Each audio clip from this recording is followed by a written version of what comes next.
రామవిశాల విక్రమ పరాజిత భార్గవ రామ సద్గుణస్తోమ పరాంగనా విముఖ సువ్రత కామ వినీల నిరదశ్యామ కకుత్సవంశ కలశాంబుధి సోమ సురారి దుర్బలోద్ధామ విరామ భద్రగిరిదాశరథీ కరుణాపయోనిధి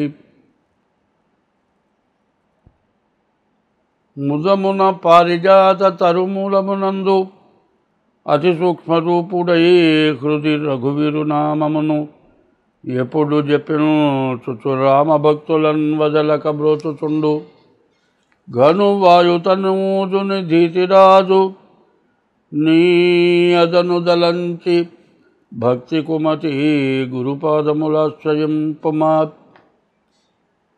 మే నెల 2025 సంవత్సరం జూన్ నెల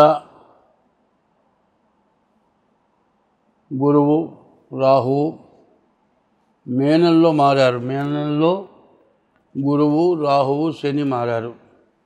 మొట్టమొదటిగా మే నెల 14వ తారీఖు గురువు మారాడు. ఈ గురువు మారితే ఏ రాశి వాళ్ళకి ఎట్లా ఉంది చూద్దాం.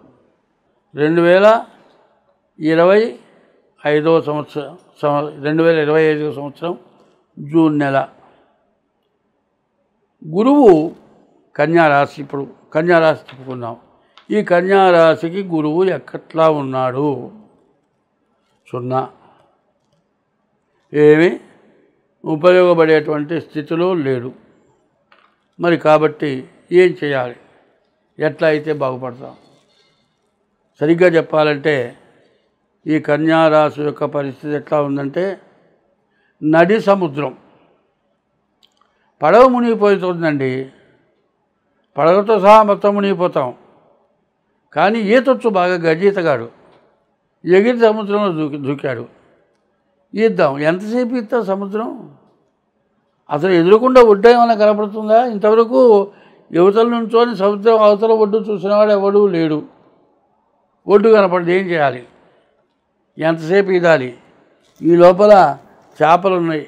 చిన్న చేపని పెద్ద చేప తింటుంది, పెద్ద చేపని ఇంకా పెద్ద చేప తింటుంది, పెద్ద చేపని తిమింగలం తింటుంది. ఇట్లా రకరకాల చేపలు ఉన్నాయి. ఇట్లాంటి చేపల్ని మొత్తాన్ని తట్టుకొని ఈది ఒడ్డును పడతాడనేది చాలా కష్టం. ఈ రాశి పరిస్థితి అది. నడి సముద్రం. సముద్రంలో జీవరాశులు మామూలు జీవరాశులు కాదు ఉంది. అన్ని రకాలు ఉన్నాయి. పాములు ఉన్నాయి, తేళ్ళు ఉన్నాయి, మరి బరగొడ్లు ఉన్నాయి, ఆవులు ఉన్నాయి. ఆఖరికి మరి మత్స్యకన్యలు అంటారు. చేప రూపం మనిషి రకాయి ఉంటుంది. బాగా అందంగా కూడా ఉంటుంది మత్స్యకన్య. ఇట్లాంటి వాళ్ళ చేతిలో దేంటోన పడితే ఈ గతి ఏమిటి? కన్యారాశి గతి. కన్యా మిథునయోర్ బుధ అని. ఈ కన్యా మిథున రాశులకి బుధుడు అధిపతి. మంచి జాతి, మరి మంచి స్వభావం కలిగినటువంటి కన్యారాశి.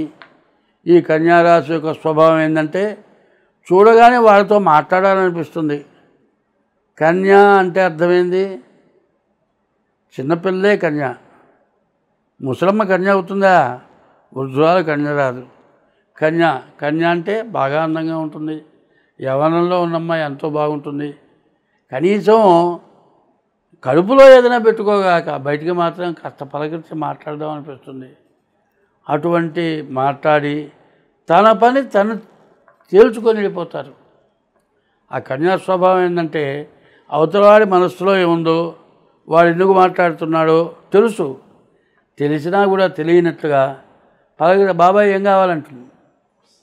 బాబాయ్ అన్నప్పుడు వాడైపోయినాడు కాబట్టి తనకేం కావాలో చిన్నగా వసూలు చేసుకుని బాబాయ్ వెళ్ళొస్తానంటుంది. వాడు అనుకుంటాడు ఏం వల్ల నాకు లాభం వస్తుందనుకుంటాడు. ఏం కావాలని అన్నీ తీసుకున్న తర్వాత బాబాయ్ వెళ్ళొస్తానంటుంది. అయిపోయినాడు వీడు. అట్లాగే ఆ గురువు వల్ల అంత చెడు జరిగే పరిస్థితి. మరి కన్యారాశి అంత ఇబ్బంది పరిస్థితిలో ఉంది.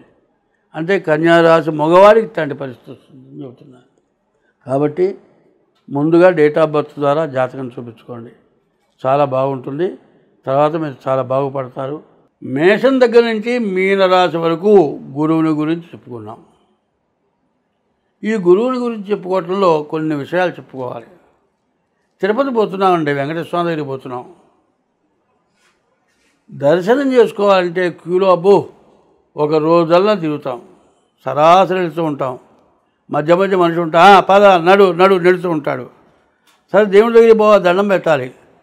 కటికని 2 చేతులు ఇట్టా ఉంటాయి, కళ్ళు మాత్రం మూసుకుంటాడు. ఏమిరా దేవుడు, అదే కళ్ళు తెరిచేట దండం పెడతావురా? దండం పెట్టాల్సింది కళ్ళు తెరిచే దండం పెట్టాలి, కళ్ళు మూసుకొని మాత్రంగా దండం పెట్టేది. దారిని వెళ్ళేప్పుడు కళ్ళు మూసుకొని వెళ్తే గుంట ఉందనుకో, గుంటలో పడితే పడిపోతావు. సరే అక్కడ దండం పెట్టావనుకో, కళ్ళు చూసావనుకో, ఆ స్వామివారు చెయ్యి చూపిస్తున్నాడు కింద. ఎక్కడ చూపిస్తున్నాడు? పాదాల దగ్గర చూపిస్తున్నాడు. నా పాదాలను ఆశ్రయించయా, నా మొహాన్ని కాదంటున్నాడు. ఆ మొహానికి ఏం చేశారు? మొహం కనపడకుండా పంగనామాలు పెట్టారు. ఎందుకు? ఆయన్ని ఇబ్బంది పెట్టడం కాదు, ఎప్పుడు కూడా పాదాలను ఆశ్రయించాలి. ఈ పాదాలు భగవత్పాదాలు, బ్రహ్మ గడిగిన పాదము, బ్రహ్మము కాని పాదము, అటువంటి పాదము. ఆ పాదాలను చూడాలి. అక్కడికి పోయిన తర్వాత ఒరే చూడరా అని కింద చూపిస్తున్నాడు, పైనేమో ఇట్లా ఆశీర్వచనం చేస్తున్నాడు, కిందేమో ఇట్లా చూపిస్తున్నాడు. నిన్ను ఆశీర్వచనం ఇట్టే ఉంది, నీ ఆశీర్వచనం నేను పొందాలి అంటే ఈ కింద ఏం చూడాలో చూడాలి. అన్నీ వదిలేసి 2 చేతులు ఇట్ట పట్టుకొని కళ్ళు మూసుకొని దండం పెడుతున్నావు.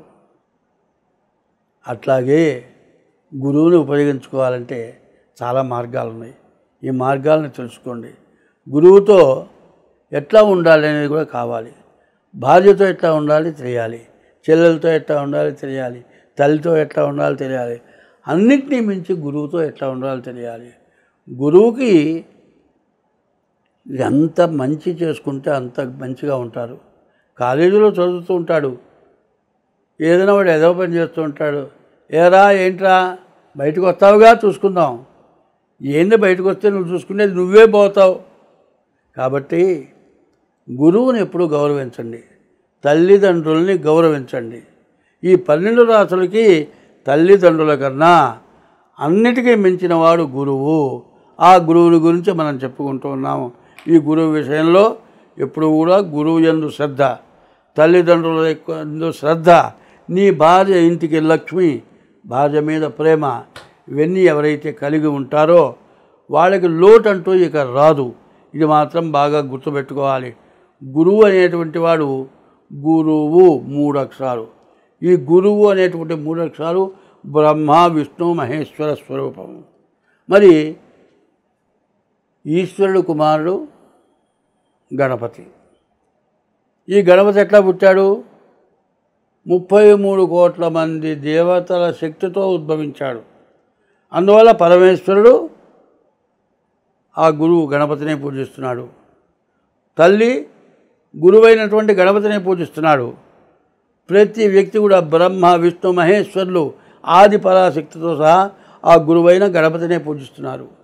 గురువు పూజింపబడ్డాడు అంటే సర్వశక్తులు గురువుకు ఉన్నాయి. ఆ సర్వశక్తులు గురువుకు ఉన్నాయి అని నువ్వు నమ్మగలిగితే, నరుడని చూచినావో గురునాత్మ కృతార్థత నొందజాలవు, ఈశ్వరుడిని చూచినావో అలా బ్రహ్మ పదార్థం ఎరుంగవచ్చు. సరియగు లక్ష్యమొక్కటియే చాలును, సరియగు లక్ష్యమొక్కటియే చాలును, సాధనలెల్లగూర్చు ఈశ్వరుడిని నమ్మి మనసా గురుపాదముల ఆశ్రయింపుమా అని చెప్తుంది. కాబట్టి గురువుని గురించి ఇంత వివరంగా చెప్పాం. గురువు సద్గురువు అవుతాడు. సద్గురువు కావాలంటే నువ్వు ఎంచుకోవాలి. ఎవరిని అడిగితే, ఎవరు జాతకం చెబితే, ఎవరు దైవ బలం గలవాడు చెబితే నీవు బాగుపడతావో ఆలోచించుకొని వాళ్ళని ఆశ్రయించండి. మీరు అన్ని విధాలా బాగుపడతారు. స్వస్తి.